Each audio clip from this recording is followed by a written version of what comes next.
everyone, and welcome to my May 2024 video. And the topic this month is on the developing and maturing ego in our healing and awakening process. So I'm excited to dive into a psychological piece around understanding the inner mechanisms of our psyche. And applying that to some specific examples of this that I think people will be able to relate to support us each in understanding self-knowledge and understanding how the psyche works and how we can work with our inner world, with our awareness to understand what's going on and to continue to work through inner conflicts, to continue to mature as a being, as a human being. And what I'm really passionate about in my work is bringing through these teachings that can be applied to everyday life. These little, trying to bring psychological phenomena into a language and a conceptual realm where we can communicate about it and try to bring these phenomena into language and structures that are relatable, that can apply to your experience and can help you just to understand and gain more psychological mastery over your own inner world, your own mind and whole structure as a human.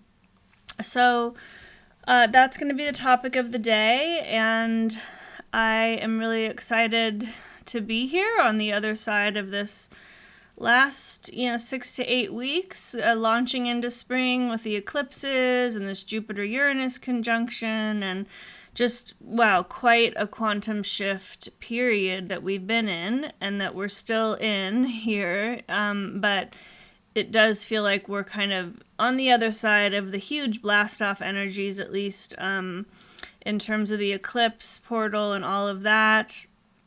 I don't know how all of you are experiencing it, but it feels like we're kind of landing in the integration part of this latest process of these big shifts. Myself feel like I landed back in myself for the first time just this last week. And then of course now we're in the middle of this major solar storm with 7 or 8 now maybe X-class flares launching off out of this one sunspot. So we're getting that type of upgrade and information and new pieces to process. We have this a beautiful aurora lights showing up all over, and it's another real kind of collective event that we're all going through and experiencing in different ways. So these are powerful times, and I'm just excited to continue to be here for the ride and show up in the best way I can. And so let's dive into the topic. So, this topic today is coming from where I'm moving into once again in my work, which is this core curriculum around the psychology of awakening.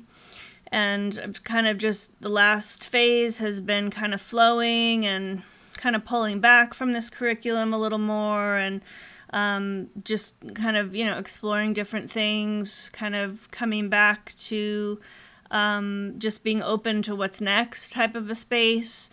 And so what's next is returning, as it often is for me, to a core piece, a core, I guess, passion or piece or body of work that I feel is still necessary to continue to bring forward and evolve, actually. So that's kind of where I'm kind of going back into the nuts and bolts of illuminating the inner mechanism of the psyche and trying to teach that in a way that supports people to gain more understanding of their own inner mechanism, as I said earlier. Okay, so what we're talking about here is really understanding, the structure of the psyche and the structure of the ego in particular, what we call the ego. So, I've spent a lot of time in my graduate years of study, I would say, as a scholar and then as a therapist, applying these principles and studying through experiential learning with my clients over the years, really understanding how the psyche works, how the identity structure works. What is the relationship between the identity structure, the conscious mind, and the unconscious, and coming up with my own model. So in all those studies, though, it's been amazing to learn through studying Western depth psychology and all the different models coming from Western psychology of the psyche, of the structure of the psyche and the self, right? So the self, of course, understanding the nature of the self, of who we are, is the essential piece to human psychology, right? I mean, if we don't understand clearly what the self is, then we can't really understand anything.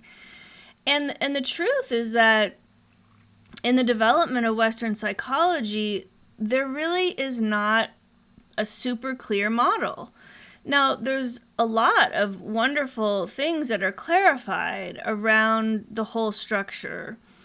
But in all my studies, and this is what I write about this in one of the chapters of my dissertation, looking at the different definitions of the self and the ego and the different models that are out there, and how really none of the Western models, I mean, Jung is comes the closest to something that is more cohesive and makes sense, but there really isn't a cohesive model that talks about the self, the relationship between the self, the actual truth of who we are, and the ego. And so the only system that does actually do a better job of describing that is the Vedic teachings, is Advaita Vedanta.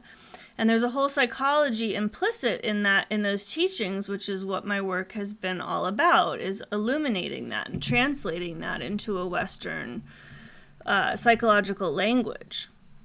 So my point here, I'm kind of preambling here to point out that this is an area, I believe, of human development, of developmental psychology, that is still really lacking in many ways, a solid model. I mean, psychology as a whole, as we know, is a very young science, right? Extremely young. I mean, we once we go back more than, a couple hundred years at best, it becomes spirituality and philosophy that were holding the traditions, which then became branched off into the field of psychology. But the field itself is still very young. And so, I see myself as being passionate about really focusing in this area and bringing something forward that is more cohesive and is this bridge of the Eastern and Western teachings. So, okay, all of that is a preamble to now get into what I want to say or try to bring illumination to here about this piece of understanding the ego. Okay, so the ego, again, is not clearly defined. There's different references in Jung and Freud and this whole kind of Western, emerging field of humanistic psychology, of self-psychology. Heinz Kohut developed a whole teaching of self-psychology, and yet he still doesn't refer to what the actual self is. He refers to a couple core pieces and talks about the development of the self, but the actual phenomenology of the self is never fully addressed. Because once you get past the realm of conceptual, really the mind, then you have to go to something that is non-physical as the self and look at the nature of consciousness, which is exactly the thing that psychology has never done. So anyway, this is all part of this emerging understanding that psychology has to include a spiritual dimension and spirituality has to include a psychological dimension, because the nature of who and what we are is a non-physical consciousness, So anyway, what I want to focus on here is my definition of the ego based on all these things and bringing in the Vedic psychology, is looking at it as a structure in the psyche which performs the function of identifying the self, identifying the individual. So I like to really think of it as an objective structure, just like a tree has, bark, right? Or every living organism, including a human being, is structured in a particular way. So all the different ways that the psyche is structured, just in terms of the foundational structure of a human being, includes this psychological element of an ego, which identifies the individual. Okay? Now, the individual human being is a changing and fluid reality, right? So it's not an ego, isn't an identity. What and who we are is not a fixed thing as a human being. It's a fluid reality. Okay, it's a reality that has maybe certain aspects through certain periods of time that are consistent, that are reliable in terms of an identity. But the truth is that as long as we are actually continuing to live and be conscious and be changing, therefore, and evolving and growing, which we hope we are, then we have to have an ego structure that continues to also be changing and fluid. Okay, so the healthy ego is one that is both has a sense of constancy in time, a sense of coherence as an entity, as an idea, as a identity structure, that there's a sense of continuity through time, and there may be things about ourselves that we could look to that, we could recognize were there in childhood and are still there now, and we would probably call those more like soul connection to our soul energy. So there are aspects of the human being that are constant through time. That would make sense. Of course, our consciousness, the core nature of who we are, is constant. It's the most constant thing. So there are aspects then, in terms of our ego identity, there are aspects that are constant, and then there's aspects that are constantly changing. Okay? So the ego structure itself is the healthy ego is one that is able to become porous and open and actually kind of almost even dissolve during moments in time, and also that can come together in a structure to navigate life. Okay, so to navigate, to process information coming out, to process an experience, to reflect on things, to turn inward, to reflect on myself, my inner landscape. What am I feeling? So it's like, I keep doing this because it's very much what it is. It's like, it's a structure that helps to create coherence in the individual, by navigating both the, turning outward, navigating the external world, bringing that information in, processing it as an individual, and then also turning inward. So it's sort of like just this structural aspect of the mind that whose function is to create a coherent identity for the individual. Okay? I know I'm using language here around it that might be a little different, but just bear with me here, okay?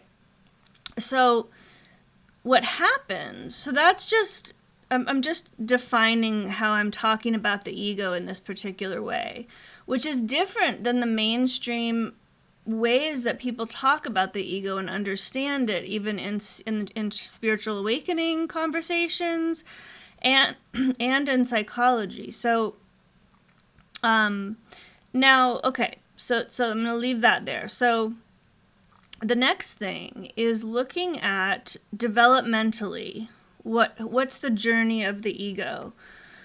Okay, just this is like a broad stroke.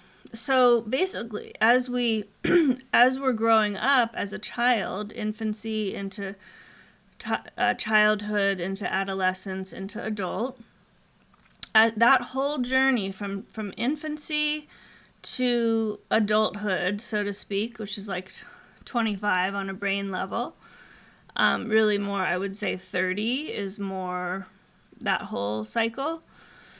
But anyway, that journey of growing up into an adult is the ego, the sense of the ego identity, and the ego structure is actually developing itself over that time, okay?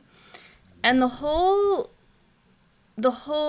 goal of the ego and the way it develops just naturally, and it adapts to the environment as a biological organism that needs to survive, okay? So the whole brain and body and ego mind structure is all becomes one human structure, with the ego sort of in the center of it in terms of identity. But that structure is developed according to the experience of the being, right? So that ego has been working really hard to formulate itself in a way to survive, to get my basic needs met, to be safe, to get food and water and love and connection. Okay, those are the things. So the ego is designed to function and to formulate itself in that whatever way is necessary for survival. And depending on our circumstances, that the ego will form, will become more or less, let's say, convoluted, or with defensive structures and ways of functioning that are either, well adapted to being a healthy human in the world and have healthy relationships, or really maladapted to actually what it is to be a healthy and whole adult, right? So, we can just, again, without going into, this is just such a huge topic to really cover all the complexities involved here. But the main idea is just to understand that whatever the spectrum is of like highly adaptive and healthy, adult human ego, that's able to reflect on itself, that's able to, just be what all the things that are like healthy and adapted and whole and functioning at the highest level to the most maladaptive. So we have this whole spectrum that we're all living on in terms of what we're working with, then wherever we are in our adult life now and development. And what happens then, looking at what that developmental journey is that the ego can become structured in such a way that it has denied certain aspects of the self, of our experience, any traumas that we suffered, it's everything that the ego comes to be formulated in a way to survive and to feel like I'm okay. Okay? And in order to do that, it has to put any experience that was too much information to process as a child, or even up into adulthood, any experience that was traumatic or overwhelming that wasn't processed, there weren't resources available. So there's aspects of self, aspects of the psyche that are wounded, that are traumatized, that are afraid, that feel unsafe, that feel I'm not okay. I mean, the whole gamut of the shadow, what we call the shadow. Okay, so all those things, this is Jung's theory, which is so elegant and beautiful about human development, the ego and the unconscious and the shadow, is that's exactly it. So as we grow, the ego feels okay and has to, by putting anything that is not okay, or where I feel vulnerable or unsafe or blah, blah, blah, blah, into the unconscious, and then it's stored in the body as well. And then like the nervous system is all, dysregulated and triggered, and all the stuff is like in the body and in the unconscious. But the ego is okay. And so that's the story. I mean, that's really the developmental journey in a nutshell. Okay, so then once we get into adulthood, so the ego has to do that. And, that's why when we get to our Saturn return, the brain development stops at 25. Then we have our Saturn return astrologically, 27 to 30, right? And that's really the final initiation into more like the adult psyche. And so, okay, so once we get to 30 to, adulthood, then the shift begins into real adult human psychology. And so what is required if we are continuing to grow and learn, right? Some people never do. Some people just stay in their rigid, fixed, egoic structure, never dealing with the shadow. Maybe they can even be very successful, seemingly, in many ways, right? Maybe they, just cope with everything and keep their ego feeling like it's okay by doing, drinking or addictive behaviors or whatever coping things can keep people in a crystallized, unconscious state, never dealing with their shadow and just being a very crystallized, egoic-based person, which there are many of them walking around in this world. Okay? So that is, that's one form of human development, is you kind of get through that and then you just kind of never, grow up actually, really fully. Obviously that's, it's all a spectrum. People are always on a spectrum. But for those of us who are interested in healing and growing and awakening, it's a different story. So if we're going to continue to grow into our adult life, then the ego has to continue to grow. And that's kind of the focus here, is just understanding how whatever stage of development, each of us is at right now, this is an ongoing process, so it never ends. I mean, the ego continues to think it's arrived somewhere, it's going to be like, a fixed thing. But no, that's a false idea. So the reality is that we have to continue to expand the ego, the idea of ourself, to include more and more aspects of ourself, and to begin to integrate all the different parts that need to be integrated and need to be harmonious with each other. So, okay, so the point being, though, essentially, that once the ego gets into adulthood, it no longer has to survive. So it shifts. Our whole landscape, actually, if we're conscious, shifts into a place where the ego needs to turn around back towards ourself. Okay? We're here, we're arrived, we're fully functioning, we can do stuff, to varying degrees. And so developmentally, naturally, we are safe. I mean, so to speak, we are in such a way that we actually no longer need to continue to do a lot of the ego defensive strategies and need to stay crystallized into whatever form the ego has gotten into in order to survive. We don't have to do that any longer. And so, and it becomes a problem. Many of those adaptive strategies have become limitations, right? So they become absolute limitations to being happy, to connecting to other people, to believing in ourselves, trusting ourselves. So it's like all the exiled aspects of ourselves, all the shadow stuff has to be turned towards and integrated and processed and healed. Okay? So that, that's a big process, and it's a nonlinear process. It's something we continue to spiral around, for our whole lifetime.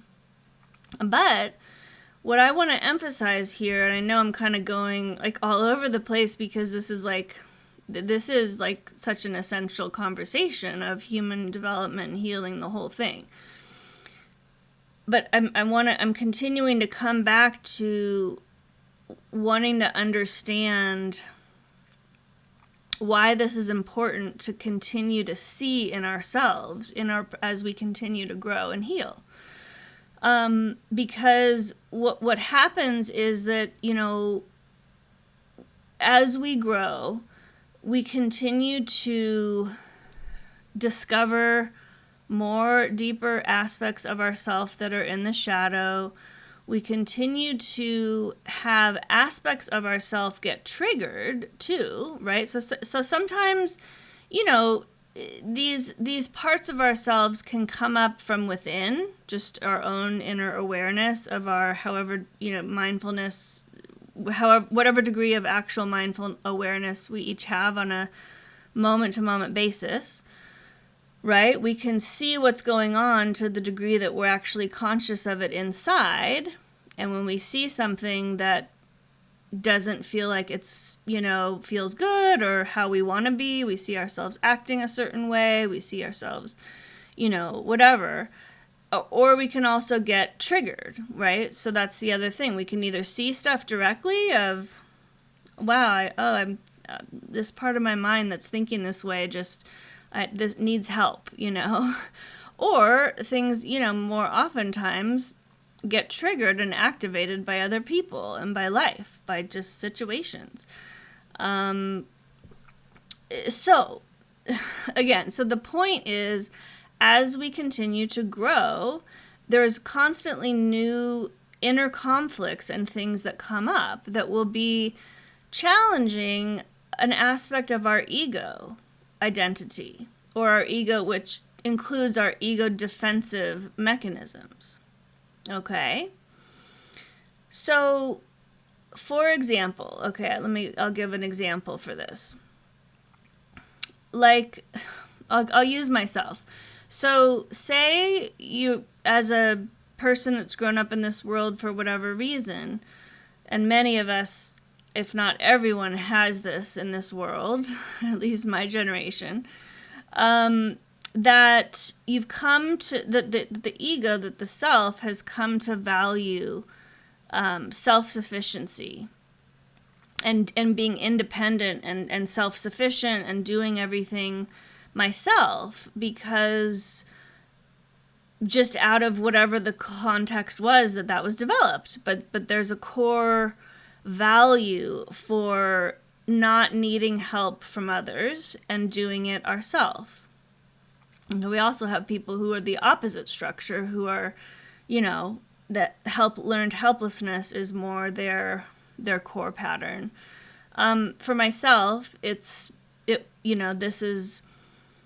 was very much a part of my process of having established and built a very strong ego structure around being self-sufficient, around not needing other people. And for me, because I had my spiritual awakening as well, it became linked in with a spiritual bypassing thing where I truly, in fact, I remember saying this to my first therapist, and seeing the look on her face, when I said, like, I don't have needs. I literally said that to my therapist. And I believed it.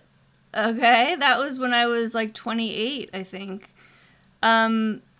So built up, the whole ego structure, the whole sense of self is crystallized in a particular way around being, highly functioning and highly successful in the world in many ways.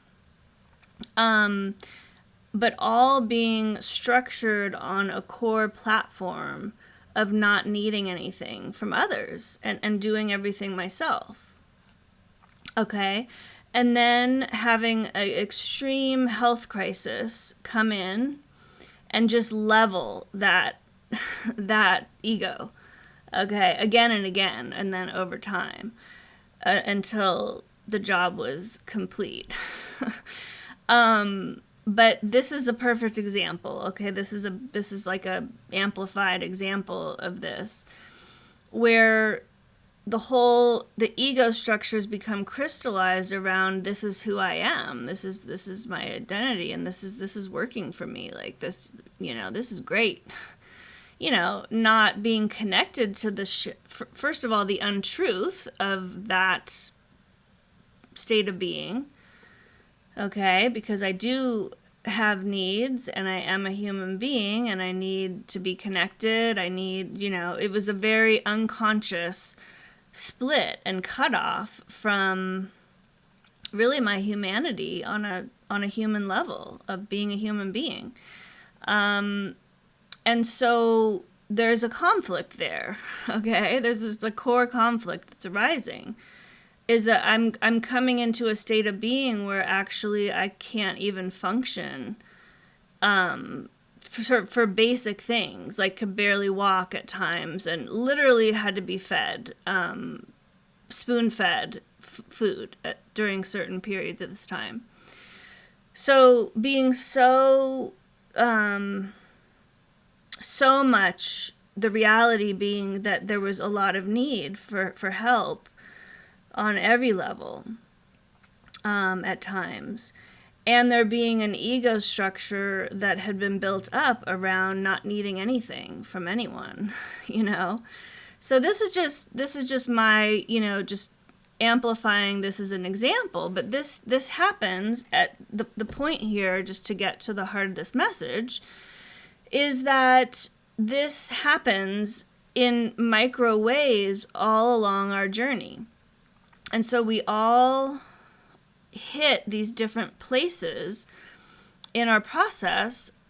We go through cycles again and again and again. If we're continuing to heal and expand and mature, this will continue to happen and arise, where whether it's a value that we hold that is then challenged by an experience we have, or maybe we learn new information, hopefully continue being open to learning new information. What if we learn new information, but it conflicts with a core belief we have? That's another one, right?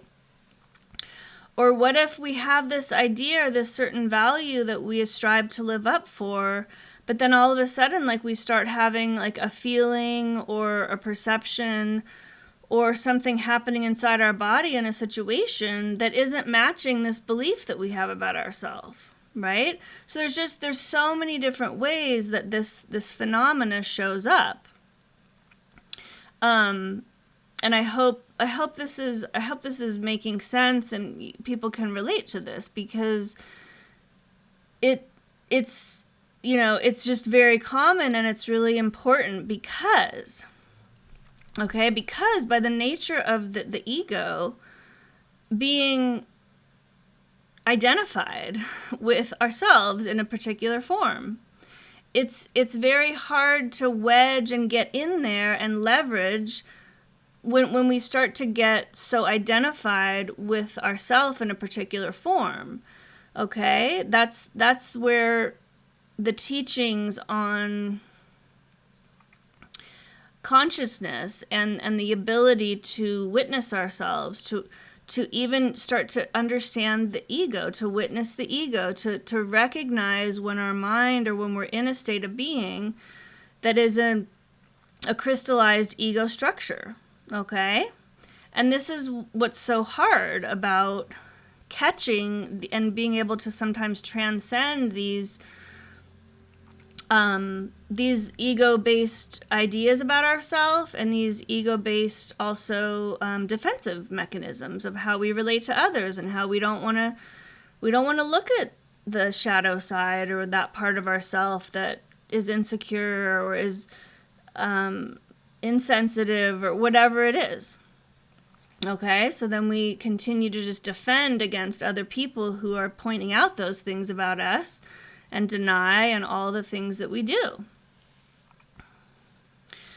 So the whole point here, and I know I'm kind of going on, but is to really to name the phenomena, to start to understand how the ego works and how elegant it can seem or it can be, because the identification is so strong. The identification of this is who I am, and so this is who I am, and so this feeling that's coming up in my body right now, like, so I can't feel that, like, oh, that must be, well, what's wrong with me, and then judge myself. What's wrong? Why do I have that feeling? And okay, and do whatever I can to deny it or push it away, or and so that's going to prevent us from continuing to grow and to heal, because whatever the raw data experience is, which is going to continue coming. I mean, look at what data is coming from the sun right now. We're constantly being upgraded right now in life. We're constantly being challenged by the next disruptive thing, or there's just continuously new information that's going to keep coming in.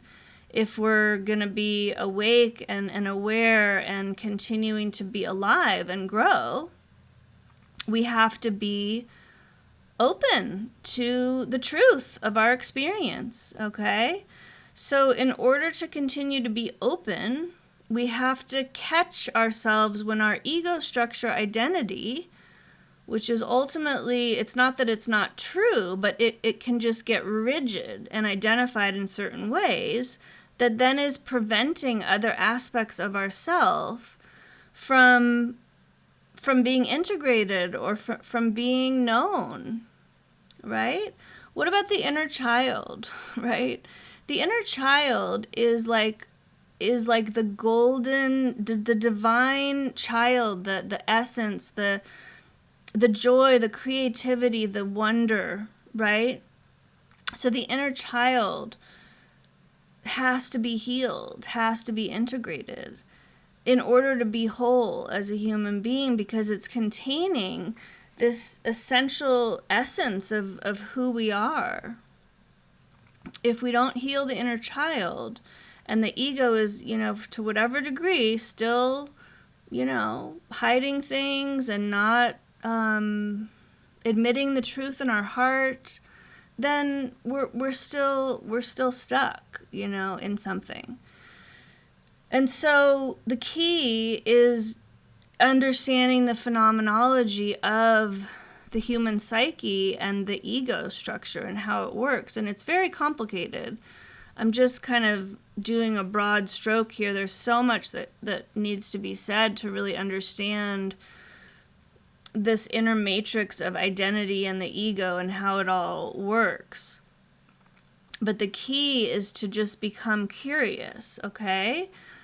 And as we learn this, it becomes easier to catch and to see, and it's embarrassing. It's embarrassing to ourselves, right? We don't want to, it's an ugly aspect sometimes. It can be, this ego, and in its arrogant, inflation, in its deflation. It's all the same thing. It's all the ego, okay? It's all the ego being out of alignment with just the central station, the central truth, which is just this pure essence of who and what we are as a conscious being and as a soul being that's embodied in this human experience. So we have to continue to come back to the center and catch ourselves when the ego is getting flared up for whatever the thing is, which can sometimes even be something good. Like we've achieved something positive, and the ego can even kind of flare up and want to control it, and oh yeah, like I'm so great, but it's actually anything in that realm it's actually because we can't fully embody the success or our value or our worthiness. So we can start to catch the ego, whether it's inflated or deflated, or whether it's just trying to operate in such a way defensively to deny or to judge another aspect of ourselves that is actually also real and important. So we just have to bring these things onto the same playing field. Okay, the ego, whatever's going on for the ego or a part of ourselves or our value or our belief or our idea of who we are or we want to be is part of the conversation. But this other part also has to be part of the conversation. And so the ego has to open and relax and become curious and have an inner dialogue and learn something new and realize that there doesn't have to become polarizations. Usually when there's an inner conflict or there's an aspect of myself that is emerging as a reality that is in conflict with the ego, what the ego thinks or about itself or wants to experience, whenever there's an inner conflict like that, the truth is that there's room for everything. It doesn't have to be a conflict, but the ego needs to evolve, needs to expand, needs to expand itself to be able to include more, needs to reevaluate the landscape. Okay, well, if this thing is true, then maybe, then what else needs to be true here? What do I need to evolve or upgrade or update in my records about myself? Okay, what do I need to let go of? What do I need to accept? All those things. So I hope this is making sense. And yes, and so this is ongoing. If we are continuing to awaken and really embody the truth of what we are awakening to about ourselves, and continue to grow into more and more of ourselves, into more of our true expression, into more of our essential, authentic nature, and to be that in the world, to show up in our relationships from that place, to show up in life, then this is going to be an ongoing thing. Okay, so don't think that, when we've arrived or we've mastered a piece, these things are all spirals. So anytime you catch yourself where you're like, okay, like, yeah, I've got this now, like, or you can start to see the ego get like puffed up or inflated, or, oh, like, I'm done with that thing now, like, I'm better than that now, like, da-da-da-da.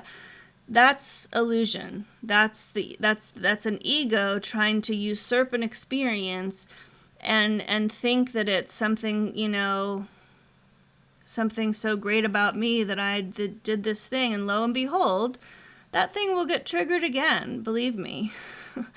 So it's just, these are all just ways that I'm trying to call out the way that this ego structure, and it's really just all comes from fear, right? Or truly parts of us that still feel unworthy, right? Or not enoughness, or insecure, or people don't like me, whatever. Like, it always, anytime the ego is flaring up, whether it's an inflation or a deflation, it's all a version of being out of alignment with the truth of who we are. And it's just a part of the mind that kind of acts out in these different ways to try to make us feel better about ourselves, or better than other people, or worse than other people, or whatever. Like, to kind of like orient ourselves within this landscape. And it's all false, okay? The truth is that the healthy ego will continue to provide its function as a self, as a, an orienting point, as a function of the mind, really, to process things, to actually, and I'll leave it here in a second, but in Vedic psychology, they talk about the different aspects of the mind, and the buddhi being connected to the function of discernment, and being connected to the function of knowledge, and being connected to the ego. So this is all kind of this part of our mind where the ego structure is active. And just in an objective way, okay, once the ego continues to evolve and grow and be more mature and healthy, okay, into adulthood, a healthy ego then, though, is still totally functional. It's not there much of the time, because it's actually not the truth of who we are. It's a function of the mind. But it's a function of the mind that's very connected to the deeper aspects of our self and our soul. So it's a function of the mind that is there to bring through our knowledge and our wisdom, and to apply that to making decisions, to discerning what's true, it's like that central identification channel in the mind that then the self is being expressed through, if that makes sense. As you know, words are really difficult here, but my point here, just to finish, is that there is, even when all the ego isn't acting out in these ways, it doesn't mean that it's not functional in the psyche and isn't still operational, okay? It's not, we don't transcend the ego or get rid of the ego or bypass the ego. Like, the ego just itself, as a function of the mind, becomes transmuted over time, transformed over time, okay?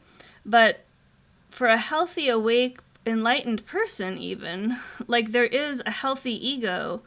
It's just part of the mind. It's just part of the functionality of the human being. Okay, so I know I've gone on for a long time here on this. If you're still with me, I hope that you have gotten value out of this. I am excited to be diving back into this realm of my work, and this video is a part of that. And one quick announcement on that note is that I am going to be redoing the teaching videos for my course as a part of this new inspiration to step back into this body of teachings. And so I am going to be re-recording all the 7 teaching videos for my course, and we'll be launching that probably in the fall.